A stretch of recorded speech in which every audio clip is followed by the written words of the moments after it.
হাবিল কাবিল প্রশ্ন করে হাওয়া আদমকে, তোমরা মোদের বাপ মা তোমাদের মা বাপকে।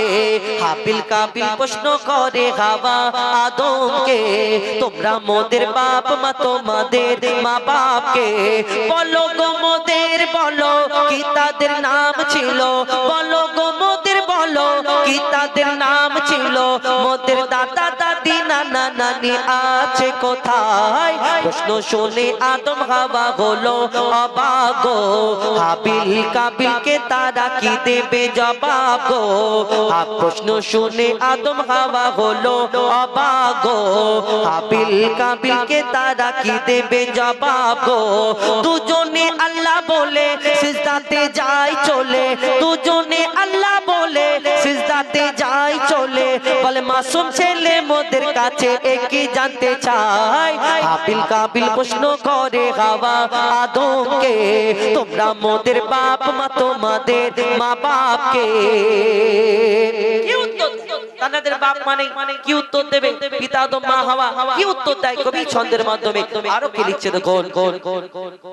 ওই বলছে আদম শোন তোরা শোন, ওই বলছে আদম শোন তোরা শোন। মানব জাতির মাঝে সৃষ্টি আমি প্রথম, মোর পাজিরার হাড়ে খোদা হাওয়াকে গড়ে। আর গন্ধম খেলাম দুনিয়ায় এলাম জান্নাত ছেড়ে। মোদের কেউ জন্ম দেয়নি মোরা মায়েরই দুধ খাইনি, মোদের কেউ জন্ম দেয়নি মোরা মায়েরই দুধ খাইনি। পাইনি মোরা মা বাপের ভালোবাসা, মোদের নেই বাপ্পা মোরা এতিম দুজনা। মা বাপ কি মোদের জানা হলো না, দুজনে এতিম মিসকিন নেই মোদের মা বাপের। দুজনে এতিম মিসকিন নেই মোদের মা বাপের। তাই মানব জাতির পিতা মাতা মোরা দুজনা। হাবিল কাবিল প্রশ্ন করে হাওয়া আদমকে, তোমরা মোদের বাপ মা তোমাদের মা বাপকে। আল্লাহ আদম আলাইহিস সালামকে সৃষ্টি করলে, সৃষ্টি করার পরে আল্লাহ সকল ফেরেশতাদের হুকুম দিল, হে আমার ফেরেশতারা তোমরা আদমকে সিজদা করে নাও। মাটির পুতুল মাটির আদমকে সকল ফেরেশতারা সিজদা করে নিল। একমাত্র একটা ফেরেশতা সিজদা করলো না, যার নাম হলো আজাজিল, যাকে ফেরেশতাদের সরদার বলা হতো এই দুনিয়াতে। আল্লাহ ওই আজাজিল আল্লাহর হুকুম মানলো না, তাই আল্লাহ কি করলো? ওই আজাজিলকে ফেরেশতাদের আর সরদার রাখলো না, তাকে শয়তানদের সরদার করে দিল। তাহলে এই শয়তান ইবলিস শয়তানকে আল্লাহ শয়তান বানিয়েছিল না, সর্বপ্রথম এই আজাজিল ফেরেশতা ছিল, ফেরেশতাদের সরদার ছিল। কিন্তু এই ফেরেশতাদেরও আগে সেই আজাজিল আর অন্য কিছু ছিল। কেমন? আমরা যেমন আমাকে আপনাকে আল্লাহ আদম জাতকে সৃষ্টি করেছেন আল্লাহর ইবাদত করার জন্য। আমাদের সৃষ্টির আগে আল্লাহ ওই জিন জাতকে একটা সৃষ্টি করলেন আল্লাহর ইবাদত করার জন্য। কিন্তু সেই জিন জাত আল্লাহর এত নাফরমানি করতে লাগে, আল্লাহ বলে ওই জিন জাতকে ধ্বংস করে দাও। আর তাদের মধ্যে একটা ছোট্ট বাচ্চা বেঁচে রয়ে গেল। এই বাচ্চাটাকে ওই ফেরেশতারা লালন পালন করতে লাগলো। আল্লাহর এই দুনিয়াতে আল্লাহকে বলে এত সুন্দর বাচ্চা আমরা লালন পালন করব। আল্লাহ সেদিন বলেছিলেন আমি যা জানি তোমরা তা জানো না। কিন্তু সেই বাচ্চাটাকে 4 বছরের কম বেশি বাচ্চা, সেই বাচ্চাটাকে লালন পালন করতে লাগলো। বাচ্চাটা ইবাদত করতে করতে করতে করতে কম বেশি 6 লক্ষ বছর ধরে ইবাদত করলো। করার পরে যার নাম হলো আজাজিল, যাকে ফেরেশতাদের সরদার বলা হতো। কিন্তু তার মনেতে একটু অহংকার হয়ে গেল, আমি আগুনের সৃষ্টি, আমি জিন জাত, আর আমি মাটির পুতুল মাটির আদমকে সিজদা করব। এটা কেমন করে হয়? আমরা আদম জাত, আমরাও দুনিয়াতে অহংকার করি না? আমি সুন্দর দেখতে, আমার টাকা আছে, আমি এই আমার ক্ষমতা আছে। তোমার এই দুনিয়াতে ক্ষমতা আছে, টাকা আছে, সব আছে। ভিতরে যখন যাবে সোজা হয়ে শুয়ে থাকবে, সব তোমার ক্ষমতা শেষ হয়ে যাবে। এই দুনিয়াতে আমরা আদম জাত, ইবলিস শয়তান আজাজিল থেকে ইবলিস হয়ে গেল অহংকারী, আর আমরা অহংকার করি। কবি ছন্দের মাধ্যমে সেই সম্পর্কে লিখছে দেখুন। নিয়ে কাদা মাটি ধুল খোদা গড়িল পুতুল, নিয়ে কাদা মাটি ধুল খোদা গড়িল পুতুল। সে পুতুলে দিল নূরে মুহাম্মদ রাসূল। পুতুল নড়ে চড়ে আবার সিজদা করে, সারা কায়নাতের জ্ঞান খোদা দিল যে তারে। জিবরিল আমিনকে ধরে আজাজিল দুঃখ করে, জিবরিল আমিনকে ধরে আজাজিল দুঃখ করে। আমাকে বলে গেল খোদা আদমের মায়ায়, আমি জিন্দা তবু ফারিস্তাদের সরদার, সব থেকে বেশি জ্ঞানী এ আমার অহংকার। আগুনে আমার জনম আর মাটিতে গড়া আদম, আগুনে আমার জনম আর মাটিতে গড়া আদম, আরে আদম এসে সিজদা দেবে আমার দুটি পায়। হাবিল কাবিল প্রশ্ন করে হাওয়া আদমকে, তোমরা মোদের বাপ মা তোমাদের মা বাপকে।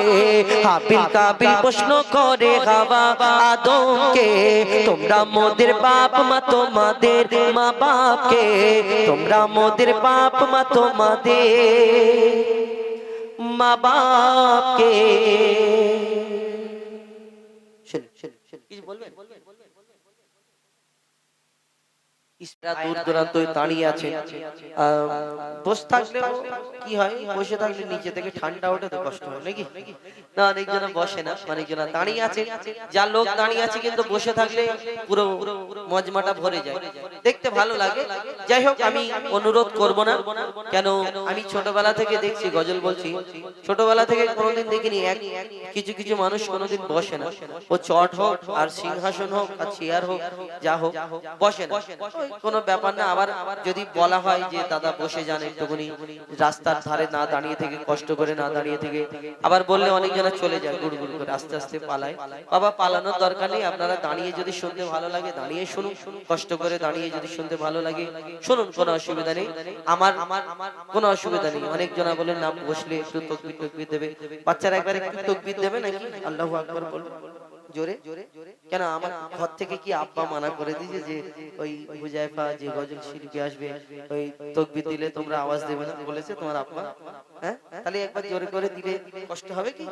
আচ্ছা, তুমি একটা কথা বলি তোমাদের, ধরো তোমার আব্বার কাছে তুমি 10 টাকা চেয়েছো, 10 টাকা, গিয়ে বলে আব্বা 10টা টাকা দাও, যদি মহব্বতে ভালোবেসে, তাহলে আব্বা 10 টাকার জায়গায় 20 টাকা দেবে কি না? দেবে কি? দেবে। আর যদি গিয়ে বলে দেবে না, মারবে। তাহলে মহব্বতের সঙ্গে যদি আব্বাকে যদি বলা যায় 10-এর জায়গায় 20 দেবে, তাহলে আল্লাহ তো আমার সবাইয়ের মালিক নাকি? এই আব্বাকে যে টাকাটা যে দেয়, রুজির মালিক কে? আল্লাহ। তাহলে তুমি যদি মহব্বতের সঙ্গে আল্লাহকে ডাকো, আল্লাহ যদি খুশি হয়, তোমার প্রতি খুশি হয়, তোমার আব্বাকে দেবে, তোমাকে দেবে, তোমার সবকে দেবে নাকি? তাহলে একবার জোরে করে মহব্বতের সঙ্গে যদি, কেন এইদিকে তো টাক ফাঁকা, তা তোমরাই বলো একবার, আওয়াজ দাও জোর করে, নারী তাকবীর, মানে এই আওয়াজ। তোমরা মানে মুড়ি খাও নাকি? তোমাদের মুড়ি খাই, ভাত খাও না? ভাত খেলে তো জোরে আওয়াজ হবে, একটু জোরে আওয়াজ দাও, নারী তাকবীর। এটা হলো শুকনো ভাত। এই তরকারি খাও না ভাতের সঙ্গে, গোশ গোশ গোশ খাও, গোশ হলে তো গোশ হবে। আরো জোরে যদি গোশ খাও তাহলে আওয়াজ দাও, আর যদি না খাও তাহলে আওয়াজটা কম দাও, ঠিক আছে? নারী তাকবীর। এই ঠিক হলো। এবার বসে মাঝে মধ্যে একবার করে, আমি কিন্তু ওই সব গজল বলার পরে পরে কিন্তু বারবার তোমাদের ডিস্টার্ব করবো না, তোমরা শুনবে চুপ করে।